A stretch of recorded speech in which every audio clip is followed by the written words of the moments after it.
말씀 후에 LPS 중창단 찬양이 있겠습니다. 히브리서 신약성경 히브리서 10장 32절로 39절입니다.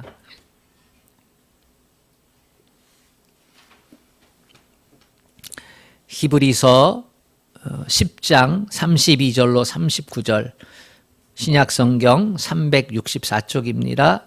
우리 하나님의 말씀을 다 같이 합독하겠습니다. 시작. 전날에 너희가 빚을 받은 후에 고난의 큰 싸움을 견디어낸 것을 생각하라. 혹은 비방과 환난으로서 사람에게 구경거리가 되고 혹은 이런 형편에 있는 자들과 사귀는 자가 되었으니 너희가 갇힌 자를 동정하고 너희 소유를 빼앗기는 것도 기쁘게 당한 것은 더 낫고 영구한 소유가 있는 줄 알미라. 그러므로 너희 담대함을 버리지 말라. 이것이 큰 상을 얻게 하느니라.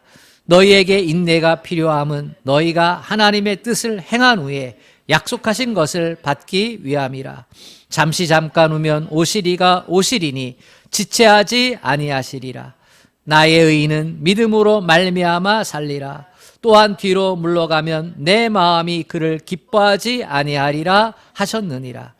우리는 뒤로 물러가 멸망할 자가 아니요 오직 영혼을 구원함에 이르는 믿음을 가진 자니라. 아멘. 찬양이 있겠습니다.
네, 찬양으로 하나님을 높여주셔서 감사합니다.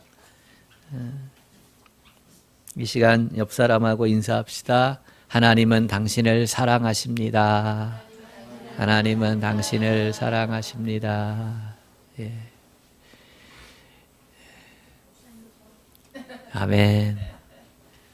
주님만 사랑하면 아멘 합시다. 아멘. 예수님을 믿는 사람들을 가르쳐서 그리스도인이라 합니다. 여러분도 그리스도인이고 저도 그리스도인입니다.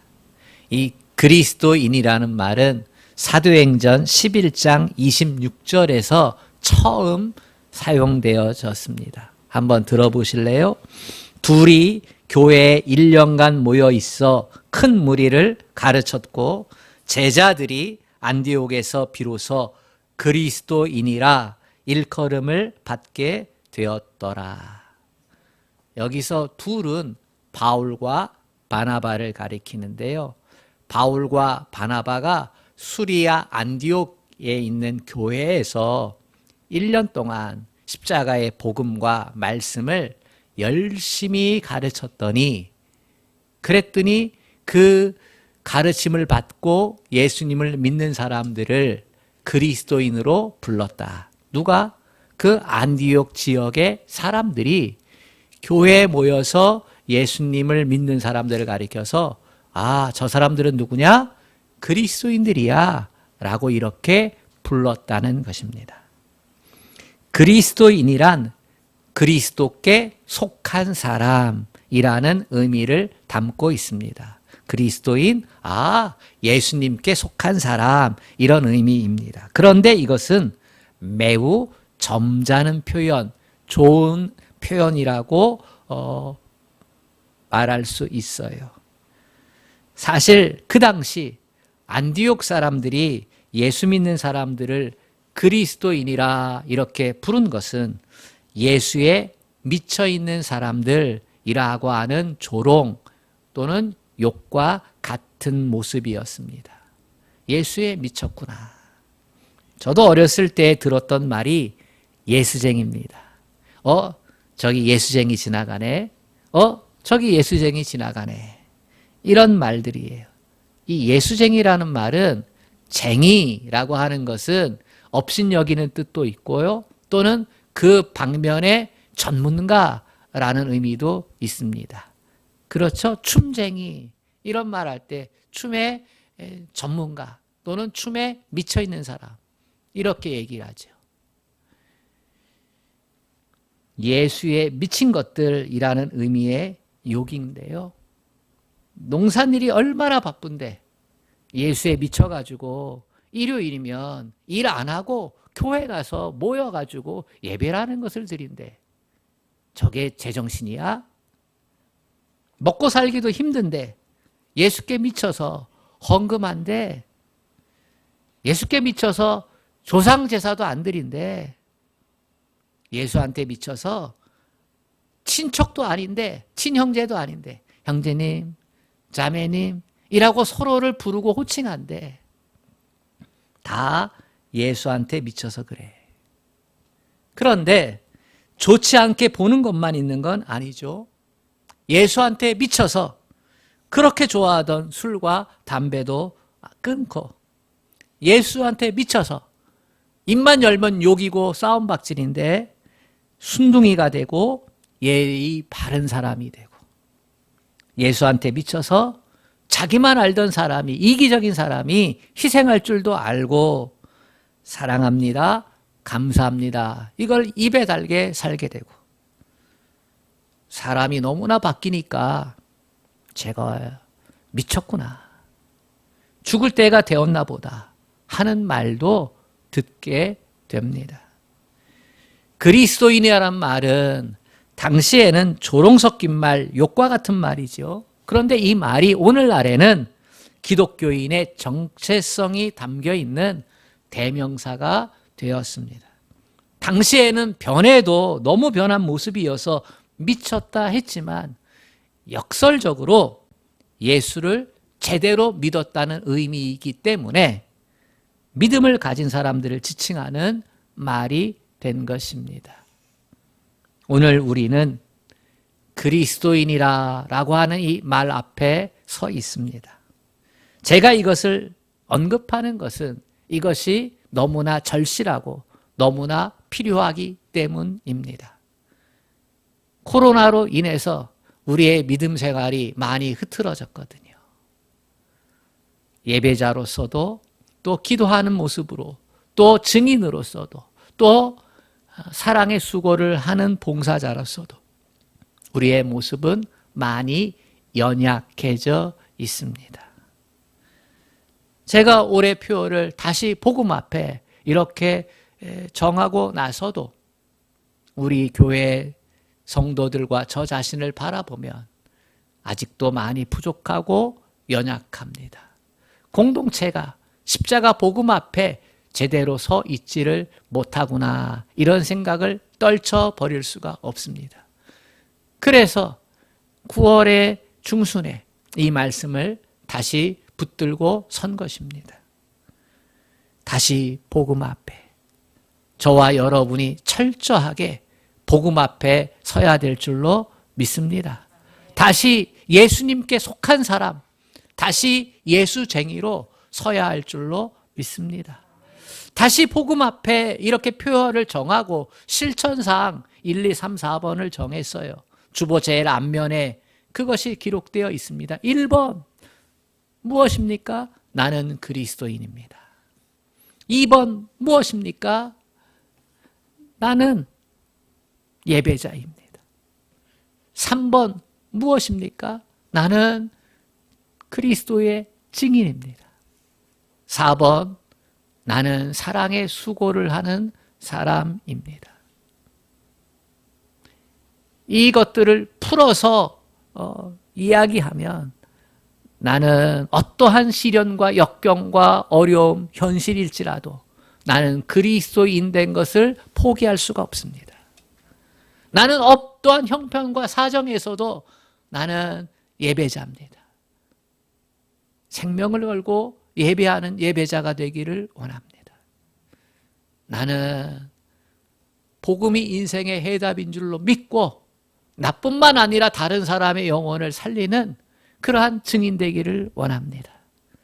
나는 십자가의 사랑, 예수의 사랑을 가슴에 담고 때로 넘어지고 잘 못하더라도 그래도 사랑의 수고와 사랑의 헌신을 하나님 앞에 열매로 올려드리기를 원합니다. 이러한 모습으로서의 실천 사항들입니다.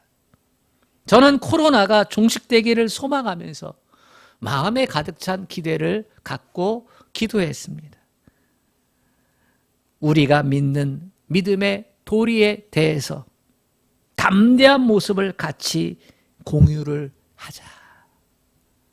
우리가 믿는 믿음의 도리를 담대한 모습을 가지고 같이 공유하자. 성도들과 성도들이 믿음에서 물러서는 모습이 아니라 오히려 더 힘들고 더 어렵고 더 고통스럽고 더 세상의 시선이 따갑기 때문에 그럼에도 불구하고 믿음의 도리를 굳게 붙잡고 나의 구주 되신 예수님 앞에 믿음의 삶을 살아가자. 나는 예수 믿는 사람입니다. 나는 예수님이 너무 좋습니다. 나는 예수님 때문에 행복합니다. 이렇게 말할 수 있는 성도들 뿐만 아니라 당신은 예수를 제대로 믿는 사람입니다 라는 소리를 들을 수 있는 성도들, 그러한 교회 공동체를 세워가고 싶습니다. 여러분들도 이를 위해서 기도해 주시기를 부탁을 드립니다. 사도행전 초대교회처럼 그리스도인이라는 소리를 들었으면 좋겠습니다. 예수쟁이라는 소리를 들었으면 좋겠습니다. 예수님만 좋아해서 예수쟁이가 되고 예수 중심의 삶을 살아서 예수쟁이가 되고 예수님한테 미친 사람처럼 보여서 예수쟁이라는 욕을 먹을 정도로 그러한 믿음의 상태가 되었으면 참 좋겠습니다. 여러분, 예수 그리스도 안에서 살아갈 수 있기를 축복합니다. 믿음의 삶이 복음의 삶이 될 수 있도록 믿음에 대한 확신, 복음에 대한 확신을 가지고 담대히 살아갈 수 있기를 축복합니다. 바울은 오늘 32절에서 이렇게 얘기합니다. 전날에 너희가 빚을 받은 후에 고난의 큰 싸움을 견디어낸 것을 생각하라. 전날에 너희가 빚을 받은 후에, 여기서 받은 빚, 너희가 받은 빚은 생명의 빚입니다. 죄인을 살리는 생명의 빚, 죄인을 의인되게 하는 생명의 빚, 사망의 종에서 의의 종으로 변화되어지는 생명의 빛을 말합니다.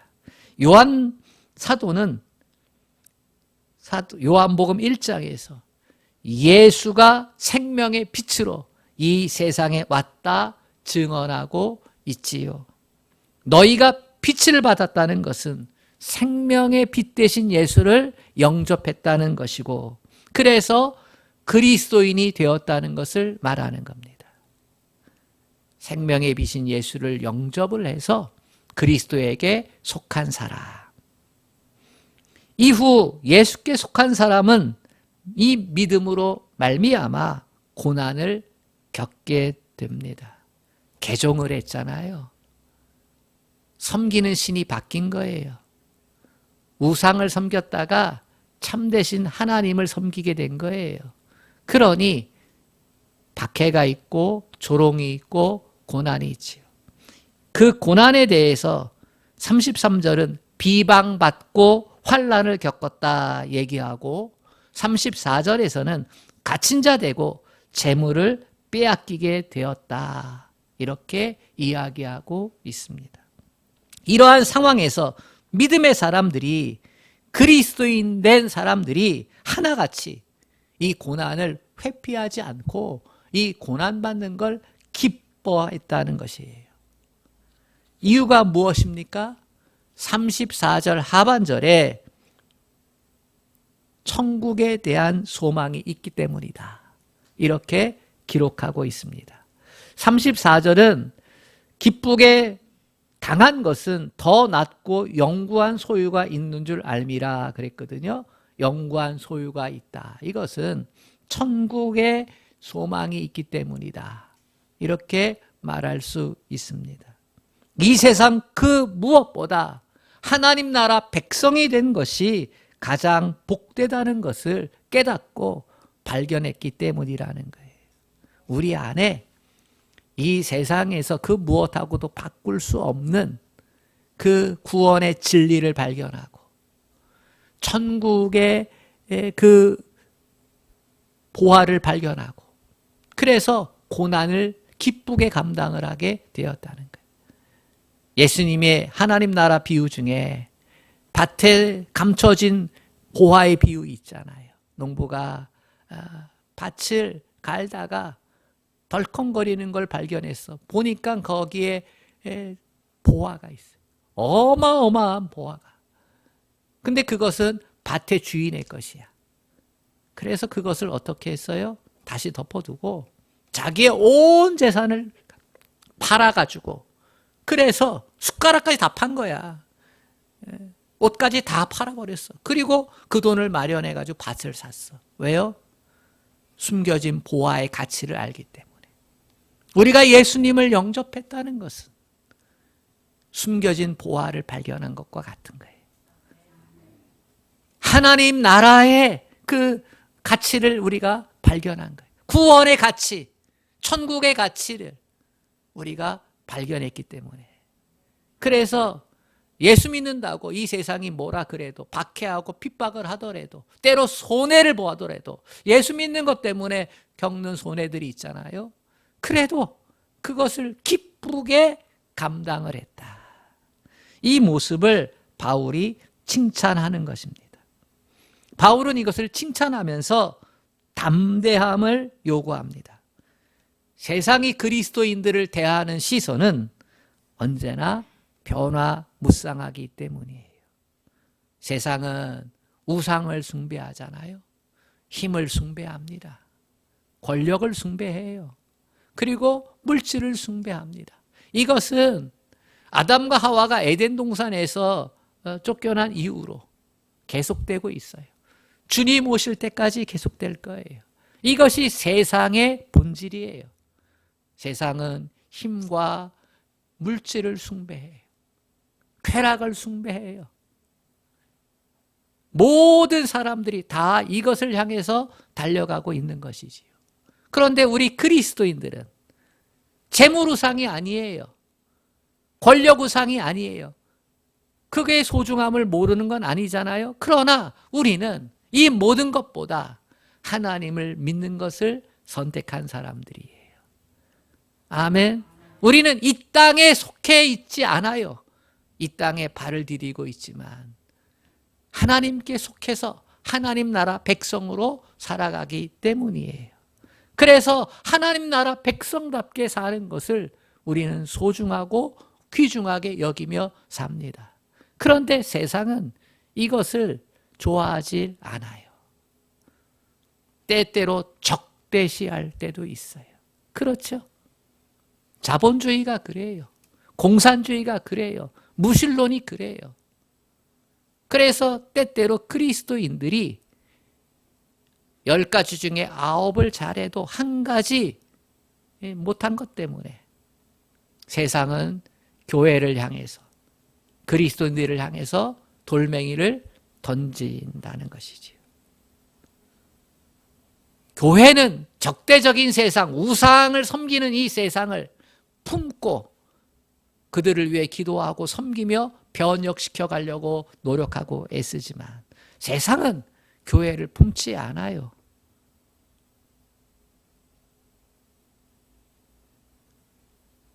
그렇기 때문에 우리는 깨어 있어 담대히 믿음의 도리를 지키며 믿음의 삶을 살아야 하는 줄로 믿습니다. 바울이 그렇게 지금 요구하고 있는 거예요. 고난을 겪었지, 불이익을 감당을 했지, 그것도 기쁨으로.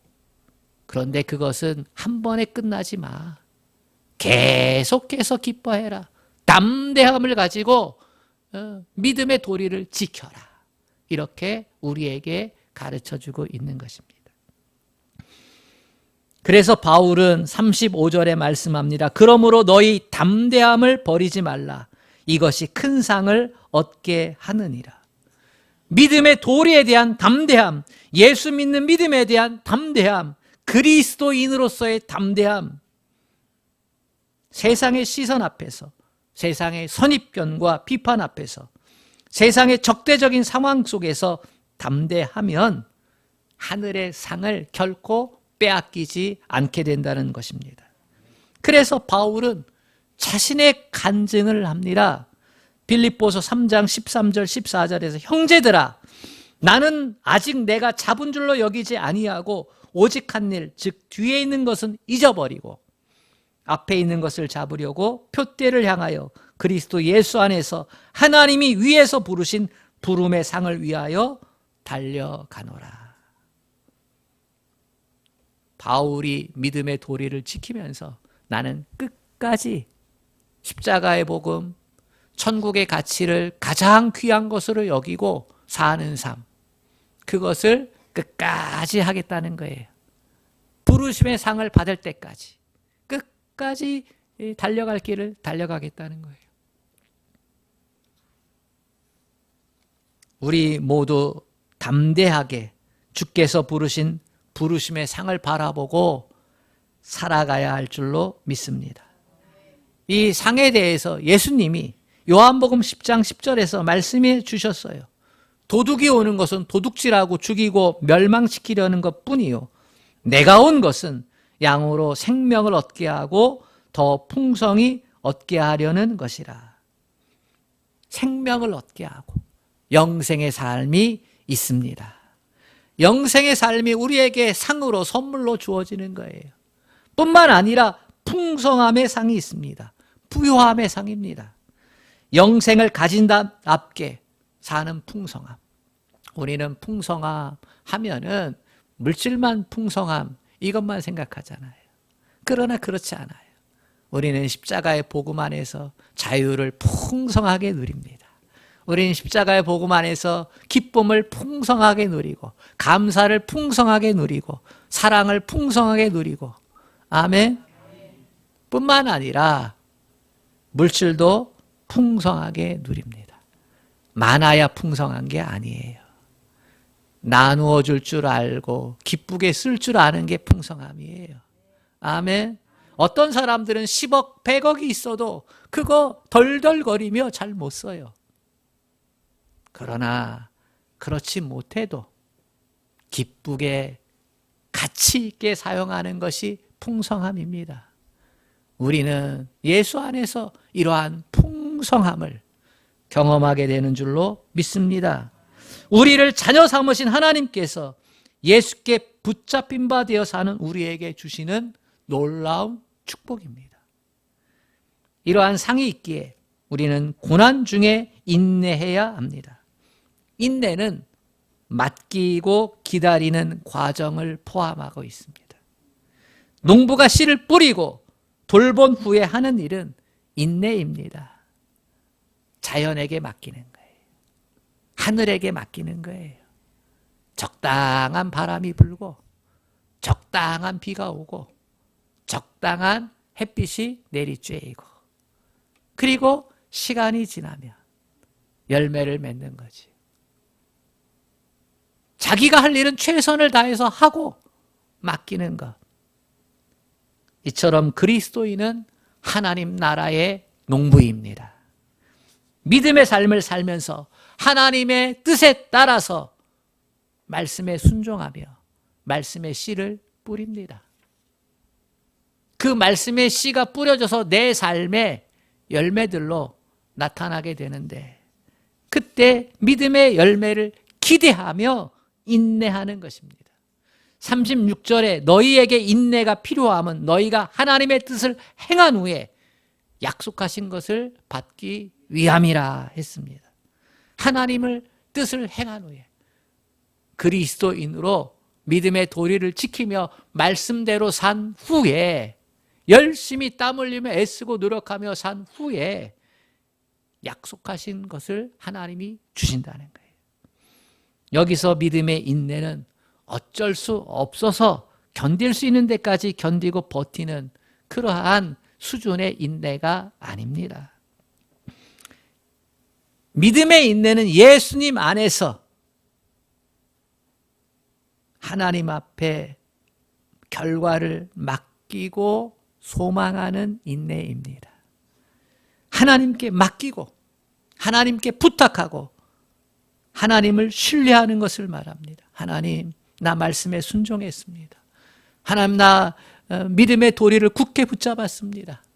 주님 말씀하신 대로 나는 제자의 삶을 살아갑니다.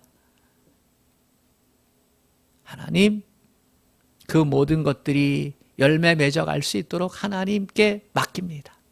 그 결과조차 다 하나님께 맡깁니다. 이게 믿음의 인내입니다.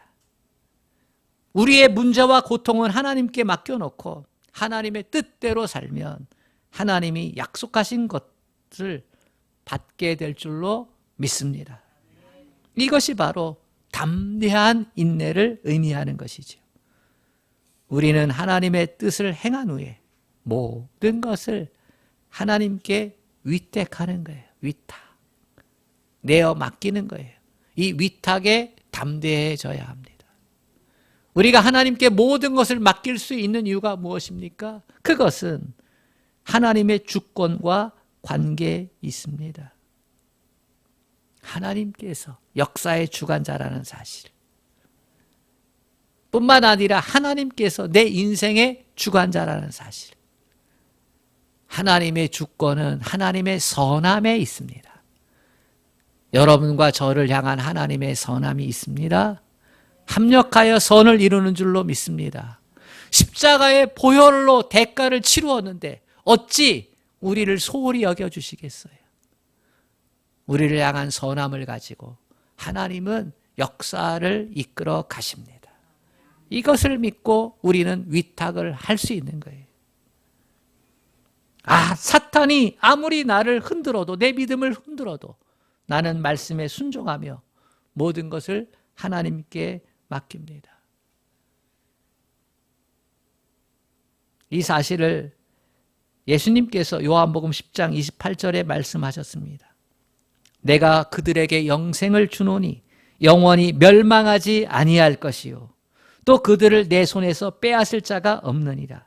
그들을 주신 내 아버지는 만물보다 크심에 아무도 아버지 손에서 빼앗을 수가 없느니라. 아멘. 아멘입니다. 만물보다 크신 하나님, 이 온 우주의 통치자인 하나님, 그분에게 모든 것이 달려있기 때문에 그래서 우리는 하나님께 위탁할 수 있는 겁니다. 내 삶이 하나님의 손 안에 있습니다. 이것을 전적인 위탁이라 합니다. 여러분, 여러분의 삶을 하나님께 전적으로 맡길 수 있기를 축복합니다. 먼저 사람에게 도움을 구하지 마세요. 세상 것을 의지하지 마세요. 내 모든 상황을 하나님께 올려드리세요. 말씀 따라 순종하며 믿음의 삶을 살면서 최선을 다해 기도하면서 하나님의 자비와 긍휼을 간구하세요. 우리의 범사가 하나님의 손 안에 있는 줄로 믿습니다. 억울한 것도 답답한 것도 다 하나님께 맡기십시오. 마음의 분노나 미움이나 원망을 남김없이 털어버리고 하나님의 전능하신 손에 맡겨버리십시오.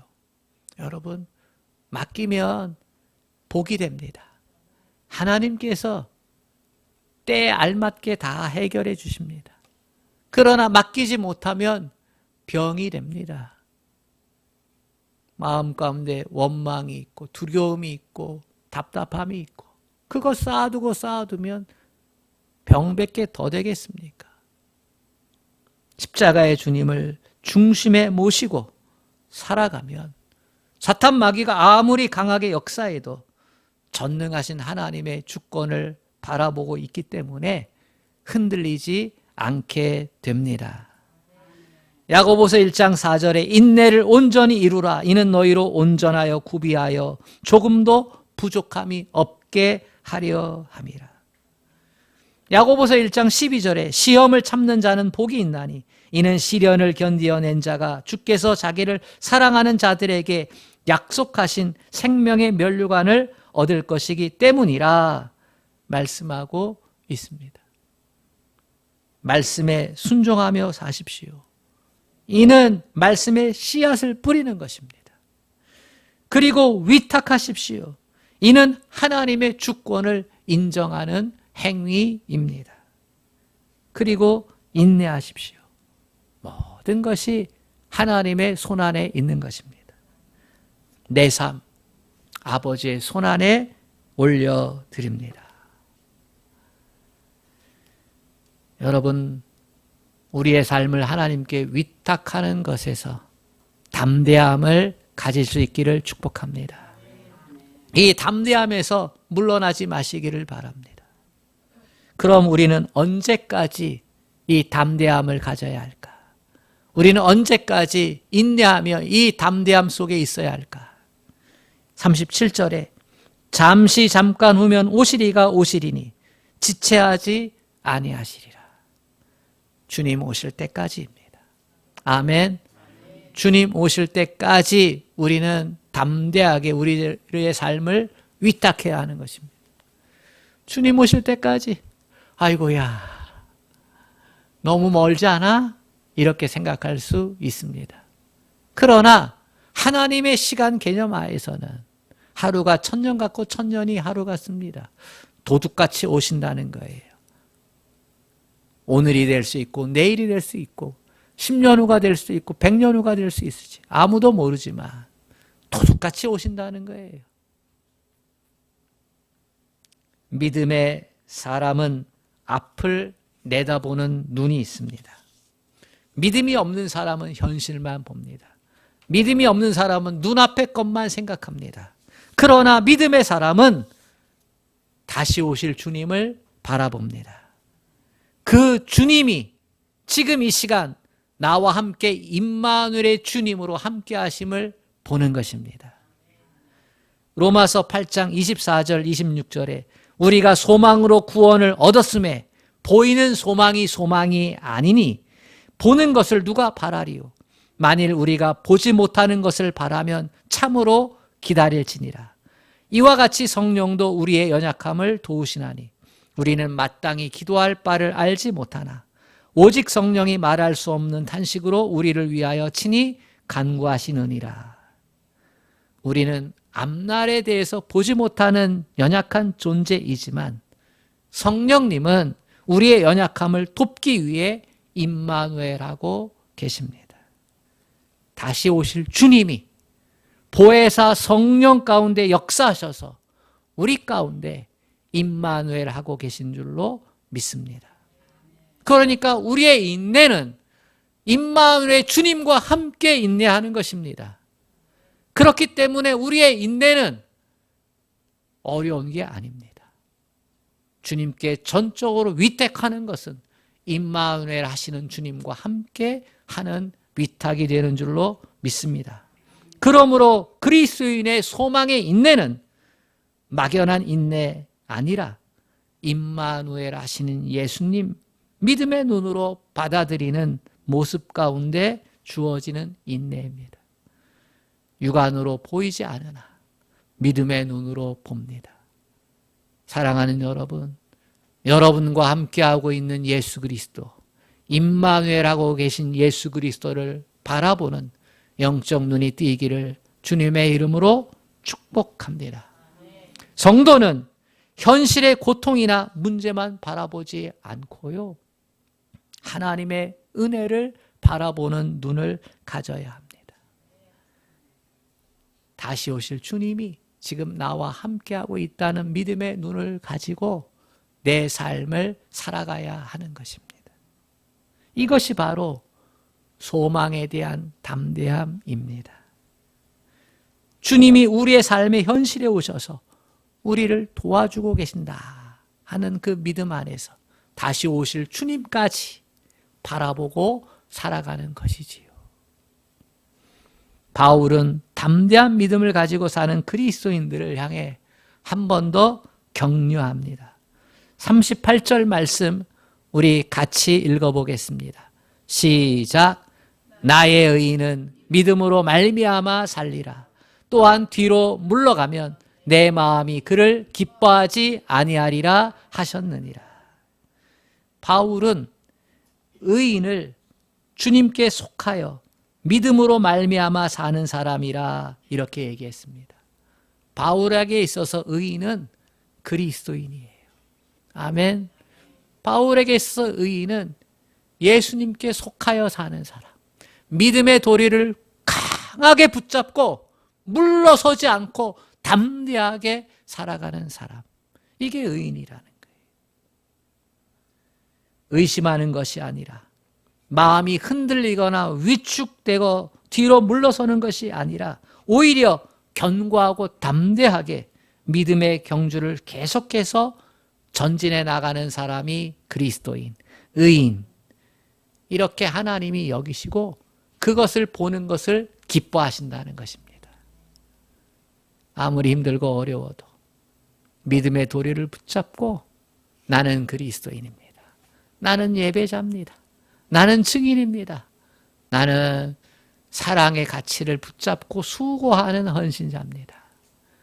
물러서지 않고 그렇게 나아가는 사람들을 보시고 기뻐하신다는 거예요. 그렇습니다. 믿음의 사람은 뒤로 물러나는 사람이 아닙니다. 굴복하는 사람이 아닙니다.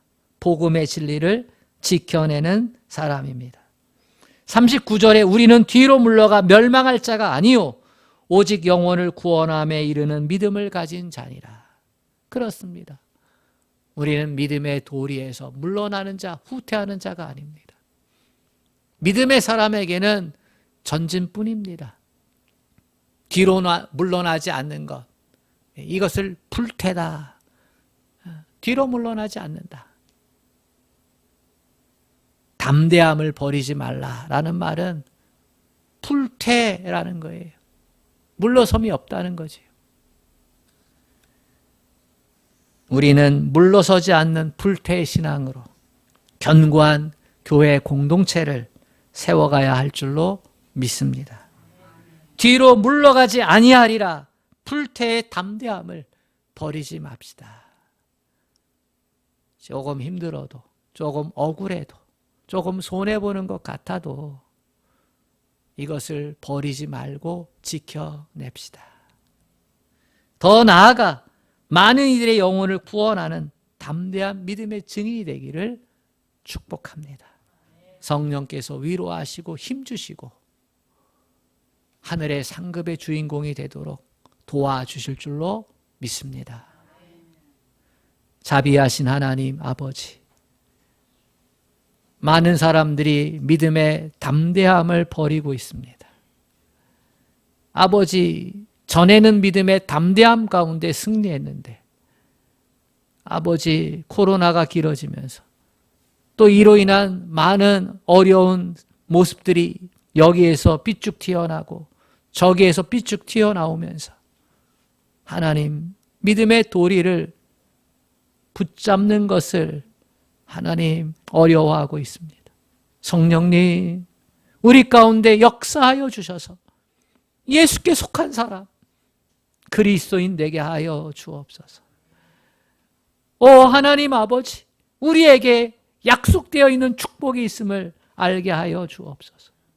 하늘의 축복이 있음을 알게 하여 주옵소서.